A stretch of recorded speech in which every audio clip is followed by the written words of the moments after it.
हा चैतन्य नावाचं चैतन्य आता आपल्याला ही मशीन स्वयंचलित डवरणी यंत्र आता ऑपरेट करून दाखवेल, म्हणजे प्रत्येकाला समजेल की ऑपरेट कसं करायचं ते सांगते. म्हणजे मोबाईलवर आहे काय सर्व तुझ्या? सध्यासाठी आता मोबाईलवरून करत आहे. काय चालली मशीन चालूच नाही. यांनी झाडाला सेन्स केलं आणि मग आपला बाहेर आला. येस, हा झाडाला सेन्स केलं, ते रोबोट आहे, ते ब्रेन आहे तो. आणि झाड असलं त्याच्या बाजूला आहे, ते पाहिजे कसं का जातं ते स्वयंचलित आहे. मागे पुढे अशामुळे ते गवत आता इकडे फाईल ठेवलेली, इकडं पण येत नाही ते. नाही, आणि इथे हे जमा करते इथून.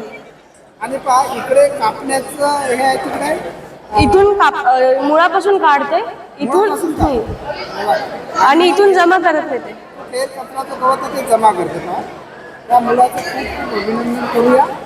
आणि शेतकऱ्यांनी जर हे उपकरण बनवलं तर शेतकऱ्यासाठी वरदान ठरणार आहे. आणि बेटा तू सांग, याचे सर्व मिळून खर्च तुला किती आला, आणि जर मोठ्या प्रमाणात बनवलं त्या शेतकऱ्याला किती खर्च येईल?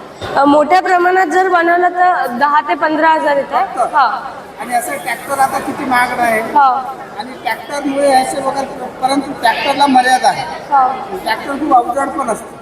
त्याच्यामुळे हे 10 ते 15,000 म्हणजे सहज कोणी शेतकरी घेऊ शकतो. आणि एकदा ही मशीन बनवली किंवा घेतली की कितीतरी वर्ष राहते. मजुरांचा खर्च वाचतो आणि तो मनस्ताप पण असतो. मजुराला सांगत राहिला हे करा ते करा, आपल्या तिथं राहिला, आणि ह्या मनस्ताप वाचतो, वेळ पण वाचतो, खर्च पण वाचतो आणि काम चांगलं. मजूर शेवटी माणूस ह्युमन बिंग आहे. त्याच्या 2 मजूर 4 मजुराची मानसिकता वेगळी असते, बुद्धी पण वेगळी असते, क्रय शक्ती वेगळी, ते वेगवेगळं काम करतात. पण ही मशीन म्हणजे मशीन ती सारखंच काम करेल. आणि तुझं आणि तुझ्या टीमचं सर्वांचं मी खूप स्वागत करतो.